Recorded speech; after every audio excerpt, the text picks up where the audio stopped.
Bonjour à tous les Ivoiriens, bonjour à toutes les Ivoiriennes, bonjour à tous les panafricains, bonjour à toutes les panafricaines, bonjour à tous les frères africains vivant en Afrique et en Europe. À tout cela, je dis bonjour. Suite à des incidents, n'est-ce pas, techniques, j'ai pas pu réagir ces temps-ci sur un certain nombre de sujets d'actualité.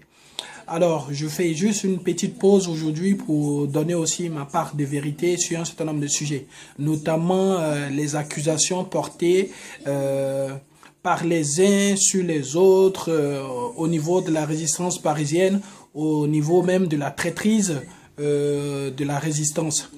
Voilà, donc à ce niveau, je vais dire un peu ce que je pense. J'aimerais juste vous rappeler que mes premières vidéos, n'est-ce pas, ont été faites dans le sens d'apporter un éclaircissement sur les accusations portées par la résistance en son sein, sur aussi l'autoflagellation de tout ce qui est mouvement de résistance, sur l'inorganisation de tous les mouvements de résistance et sur le manque même de chantiers communs concernant la résistance à Paris ou de la diaspora, n'est-ce pas, ivoirienne en général. Et le comble a été la semaine dernière la critique concernant le grand frère Gadi Sely, donc qui a atteint son paroxysme. En fait, simplement, je veux dire aux Ivoiriens que l'Ivoirien de nos jours a commencé à ne plus s'intéresser à un problème tant que ça ne le concerne pas. Tant qu'il n'est pas touché par un fait, voilà, c'est un fait qui ne le concerne pas. Depuis belle lurette, je vous ai parlé un peu des injustices qu'ont subi des gens comme Alain Toussaint. Je vous ai dit que lorsque le système, lorsque le pouvoir Gbagbo n'était pas encore tombé, Alain Toussaint et un certain nombre de jeunes Ivoiriens en France ou en Côte d'Ivoire se sont battus pour que le système, donc le navire Gbagbo, qui tanguait déjà et tout, ne puisse pas couler face au système impérialiste, ne puisse pas couler face à la désinformation, ne puisse pas couler face au grand complot occidental qui était mené en Côte d'Ivoire. Et je vous avais dit que avec les peu de moyens que nous avions, à l'époque, nous avons fait beaucoup, nous avons touché beaucoup, nous avons donné de notre temps, de notre âme, de nos forces physiques, intellectuelles et matérielles pour faire comprendre au reste du monde simplement que par rapport à l'image qu'on donnait de Gbagbo, celui-ci reflète une bien meilleure image que celle-ci. Donc voilà. Mais n'empêche qu'à un moment donné, pour les questions de positionnement, donc des réfugiés au Ghana, pour des questions de positionnement des politiques en Côte d'Ivoire, pour des questions de positionnement, ils ont trouvé bon de sacrifier Alain Toussaint sur l'autel, n'est-ce pas, des sacrifices. Donc Alain Toussaint a été sacrifié. J'ai fait des vidéos. Les gens ont cru que j'étais dans un fanatisme béat. Les gens ont cru que c'était par idolâtrie ou par vénération, n'est-ce pas, de la personne d'Alain Toussaint que je parlais ainsi. Mais je suis simplement un homme qui n'aime pas l'injustice. Je suis simplement un homme qui dit toujours, il faut rendre à César ce qui est à César. Ok? Ils ont spolié Alain Toussaint.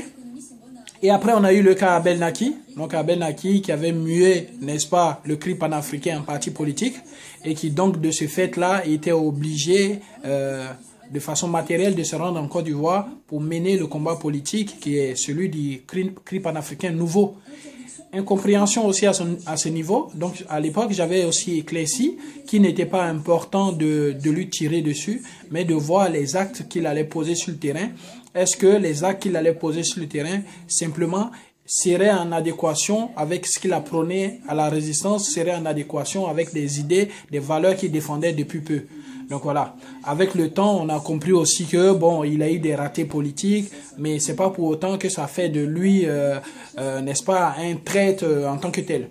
Donc, c'est pour vous dire que, à un moment donné, l'Ivoirien a cette facilité-là de faire courir des rumeurs, de taxer certains de traîtres, ou bien de ne pas chercher la véracité d'un certain nombre d'actes, de ne pas chercher le fondement d'un certain nombre d'actes avant de condamner, jusqu'à ce qu'on arrive ce week-end, n'est-ce pas, au fait que Gadi Sely ait participé à à une organisation festive concernant la Coupe d'Afrique des Nations et surtout concernant la victoire de la Côte d'Ivoire. Vous voyez, on a sorti, n'est-ce pas, cet événement du cadre sportif.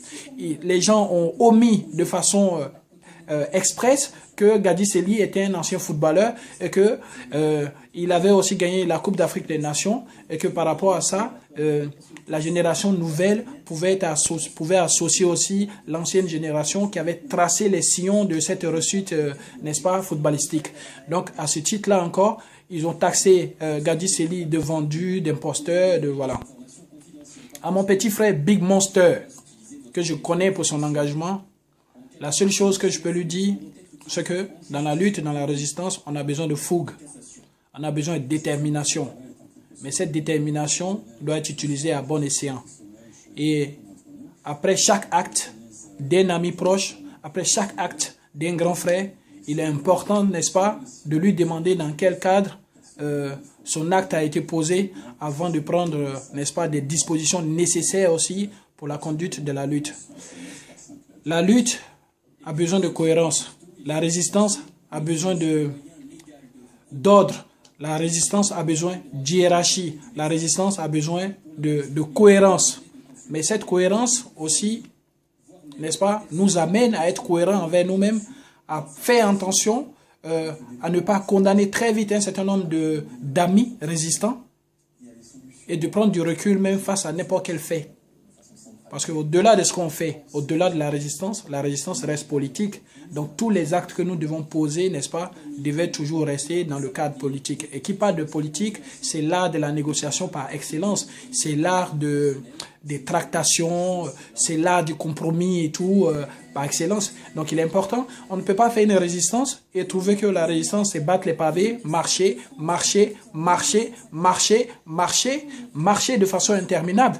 Il est important que, au-delà des marcheurs qui ont leur importance, au-delà de ça, il est important aussi qu'il y ait un certain nombre de tractations aient lieu. Il est important aussi qu'il y ait un certain nombre de personnes entreprennent des démarches plus personnelles qui peuvent aboutir, n'est-ce pas, à la résolution d'une façon ou d'une autre du problème qui nous touche. Et en l'occurrence, c'est l'arrestation de Laurent Gbagbo, c'est l'arrestation d'un certain nombre d'amis politiques et c'est la libération de tous les prisonniers politiques arrêtés de façon injuste. Et c'est en gros la réconciliation de la Côte d'Ivoire. Parce qu'il est important que tous les Ivoiriens sachent. Aujourd'hui, que ce soit le camp Ado ou le camp Gbagbo qui reviennent au pouvoir, une chose est sûre, il sera important de faire toujours une réconciliation avec une partie de la population. On passera forcément par la réconciliation. Prenez le cas de la Cuba et des États-Unis. Combien de temps ils sont restés en guerre froide? Combien de temps ils ont fait la guerre? Combien de temps les relations étaient tendues? Au final, ils se sont rapprochés. Donc, une chose est sûre, de façon inéluctable, les Ivoiriens finiront par se parler. De façon inéluctable, les Ivoiriens finiront par se tendre la main. De façon inéluctable, les Ivoiriens doivent se parler. Cela dit, pour moi, ce qui serait important de nos jours, un acteur important à prendre en compte, c'est par exemple l'ambassadeur de la Côte d'Ivoire en France.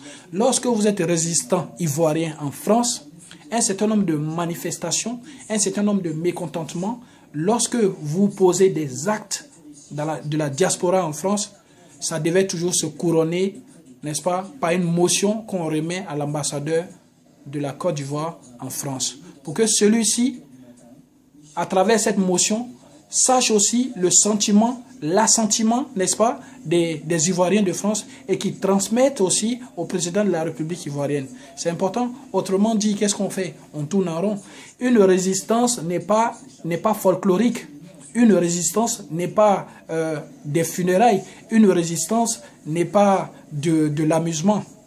Maintenant, prenons stricto sensu la résistance ivoirienne. Qui incarne la résistance ivoirienne en France? Qui? Dites-moi qui incarne la résistance ivoirienne en France? Au nom de quoi dit-on que telle ou telle personne est traître? Au nom de quoi dit-on que telle ou telle personne est légitime à faire ça ou cela? Pourquoi? Qui? Où sont les états généraux de la résistance? 4 ans après avoir résisté, battu les pavés en France, quel est le résultat concret de la résistance? Après les états généraux de la résistance, où des résolutions ont été sorties, où des résolutions ont été retenues, quelles sont devenues aujourd'hui ces résolutions-là? Qui est le leader de la résistance aujourd'hui en France? Aujourd'hui, si une délégation française, on va dire l'État français, veut recevoir les Ivoiriens de France, qui ira? Quels sont ceux qui représenteront, n'est-ce pas, les résistants ivoiriens en France?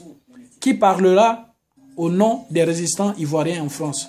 Qui soumettra le désir des résistants ivoiriens en France? Que dalle. Personne. Personne. Division, subdivision, dislocation, calomnie, rumeur, querelle intestine, ego surdimensionné. Chacun a sa chapelle. À chaque événement de manifestation, chacun tire la couverture vers lui. Entre le cri 1 et le cri 2, entre les panafricains d'ici et d'ailleurs, entre les kémites, entre les noirs subsahariens, entre les noirs anglophones, les noirs francophones, ça fait trop, ça fait trop. Il faut réfléchir. Pour pouvoir accuser les uns et les autres de traîtrise, il faudrait aussi que des garde-fous soient définis. Il faudrait aussi que la résistance qu'on appelle bien, qu'on aime bien nommer résistance, puisse se revoir, puisse se retrouver sous une dénomination globale, puisse avoir des objectifs communs, puisse tracer un certain nombre de sillons. Et c'est seulement lorsque cette résistance obéit à toute cette organisation que tous ceux qui vont s'y soustraire seront accusés de traite. Et en l'occurrence, je dis et je le redis, en France, après 4 ans d'amateurisme, il n'y a pas de résistance. Après 4 ans d'amateurisme, le constat, il est amer. Après avoir battu les pavés, après avoir dégradé les chaussées, n'est-ce pas, les chaussées parisiennes, simplement, on peut dire aujourd'hui, pour moi, rien n'a évolué. À part tourner en rond. La preuve, avant, on faisait des mobilisations de 10 000 personnes, 10 000, 5 000 personnes. Aujourd'hui, lorsqu'il y a une manifestation ivoirienne, il y a 50 personnes, au demeurant 75. Vous voyez ce que je veux dire? Les gens ne se sentent plus concernés parce qu'on ne peut pas sortir toujours pour la même chose sans évolution. Parce qu'on ne peut pas toujours faire des manifestations qui ne s'adaptent pas au thème. Parce qu'on ne peut pas comprendre que la vie qui est faite d'évolution en matière de résistance parisienne soit aussi monotone depuis le début jusqu'à maintenant. Quelle est l'avancée? Quels sont les compromis? Quelles sont les batailles gagnées? Qu'est-ce que concrètement on propose, n'est-ce pas, au pouvoir aussi ivoirien pour qu'ils prennent en compte un certain nombre de mécontentements? C'est ce qui est important. Donc, mon petit Big Monster, rien n'essaie de taxer les uns ou des autres de traite. À tous ceux qui pensent aussi que c'est eux qui déterminent qui est traite, qui n'est pas traite, moi je leur dis, personne à Paris, et je le redis, tant que nous ne nous retrouverons pas pour discuter du devenir de la résistance, moi, je vous dis, la résistance ivoirienne ne sert à rien. Voilà. C'est le mot que je voulais vous dire aujourd'hui. Simplement, sachez qu'une lutte est comme le trajet d'un train. Je vous dis, si vous prenez le train de Marseille à Paris, certains vont descendre à Nice, d'autres vont descendre en fonction du trajet. Il y en a qui vont descendre avant, d'autres au milieu. Dans le choix même des compartiments, certains vont s'asseoir dans les wagons de tête, d'autres au milieu. Voilà, je veux dire, dans une résistance aussi désorganisée, c'est normal que certains s'y adonnent et se soustraient quand ils souhaitent.